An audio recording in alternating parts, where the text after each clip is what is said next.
அறிவுரை என்பர்களே,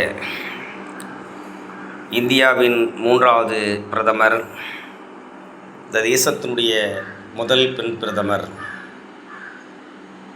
இரும்பு மங்கை, புரட்சி வேங்கை, புரட்சி பெண்மணி அன்னை இந்திரா காந்தியினுடைய நினைவு நாள் இன்று. இந்த நினைவு நாளில் அன்னையாரை நாம் நினைவு கூற வேண்டிய கடமை நமக்கெல்லாம் உள்ளது. அன்னை இந்திரா காந்தி அவர்கள் இந்த தேசத்தினுடைய முதல் பிரதமர் ஜவஹர்லால் நேரு மகள் என்பதால் இந்த தேசத்தினுடைய பிரதமராக பொறுப்பேற்றுக் கொள்ளவில்லை. இந்த தேசத்தின் விடுதலைக்காக, நாட்டின் விடுதலைக்காக இளம் வயதிலேயே சிறைக்கு சென்ற எழுச்சி பெண்மணி அன்னை இந்திரா காந்தி அவர்கள். ஜவஹர்லால் நேரு மறைவுக்கு பிறகு இந்த தேசத்தை காப்பாற்ற வேண்டிய கடமை அன்னை இந்திரா காந்திக்கு தற்செயலாக அமையப்பட்டு அன்னை இந்திரா காந்தி அவர்கள் தேசத்தினுடைய பிரதமராக பொறுப்பேற்றார்கள். ஜவஹர்லால் நேருக்கு எப்படி பஞ்சசீல கொள்கையின் மூலமாக இந்த தேசத்தை வளர்த்தாரோ, அதே போல் 20 அம்ச கொள்கையின் திட்டத்தின் மூலமாக அன்னை இந்திரா காந்தி அவர்கள் இந்த தேசத்தின் வளர்ச்சிக்கு பெரும்பங்காற்றினார்.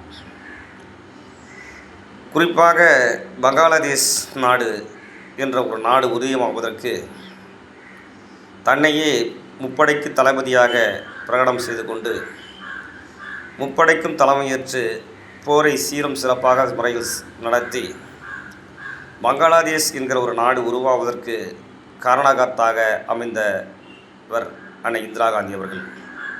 உலகத்தில் முதல் பெண் தளபதி என்ற பெருமைக்குரியவர் அன்னை இந்திரா காந்தி அவர்கள்.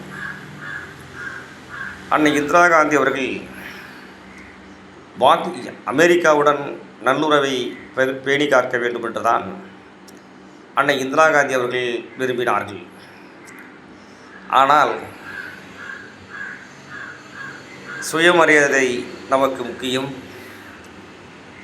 அமெரிக்காவிடம் நாம் அடிமை சாசனம் கூடாது, சுதந்திரம்தான் நமக்கு முக்கியம் என்று எண்ணி துணிச்சலுடனும் தன்னம்பிக்கையுடனும் அமெரிக்காவுக்கு சவால் விடுத்த பெண்மணி அன்னை இந்திரா காந்தி அவர்கள். போர்க்காலகட்டங்களில் அணுஆயுத சோதனை நடத்துகின்ற போதும், போர்க்காலகட்டங்களிலும் அமெரிக்கா எச்சரித்த போது கூட பொருளாதார தடை விதிப்போம், உங்களுக்கு நிதி கொடுக்க மாட்டோம், உங்களுக்கு வங்கிக் கடன் உலக வங்கியிலிருந்து கொடுக்குறத நாங்கள் தடுத்து நிறுத்தோம் என்றெல்லாம் அன்றைய காலகட்டத்தில் இருந்த அதிபர்கள், அமெரிக்காவுடைய அதிபர்கள் மிரட்டுதடிகள் பேசுகிற போது கூட அதை துச்சமாக எண்ணியவர் அன்னை இந்திரா காந்தி அவர்கள்.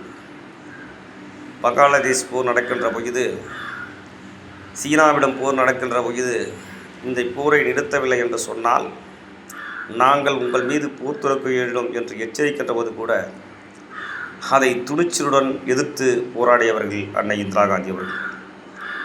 இன்றைக்கி நம் தேசத்தினுடைய பிரதமர் நரேந்திர மோடி அந்த துணிச்சல் இருக்கா? மோடி அவர்களுக்கு அந்த துணிச்சல் இருக்கா? இன்றைக்கி அமெரிக்க அதிபர் ட்ரம்ப் அவர்கள் பல நாட்டுக்கு போகும்போது பல முறை செய்தியாளர்கள் சந்திக்கின்ற போது, அமெரிக்கா பாராளுமன்றத்தில் உரையாற்றுகிற போது, இந்தியா பாகிஸ்தான் போரை நான் தான் நிறுத்தினேன், மோடியிடம் நான் தான் மோடியை மிரட்டி பணிய வைத்தேன், மோடியை மிரட்டினால் காரணத்தால் தான் மோடி பணிந்து இந்த போரை நிறுத்தினார் என்று இன்னி வரைக்கும் சொல்லிடுவார். ஆனால் நம் நாட்டுடைய பிரதமர் ட்ரம்ப்புடைய அடிமையான மோடி அவர்களால் அதை மறுக்க முடியல, அதை எதிர்க்க முடியல. ஆனால் அந்த இடத்துல அன்னை இந்திரா காந்தி அவர்கள் இருந்திருந்தார்கள் என்று சொன்னால், அன்னை இந்திரா காந்தியில் இருந்திருந்தாங்க சொன்னால், இப்படி ட்ரம்ப்பு போன்ற ஒரு அதிபர் அந்த காலகட்டத்தில் சொல்லியிருப்பாங்கன்னு சொன்னால், அமெரிக்காவை எதிர்த்து போராடக்கூடிய போர் தொடுக்கக்கூடிய வல்லமை பெற்றவராக இருந்தவர் அன்னை இந்திரா காந்தி அவர்கள்.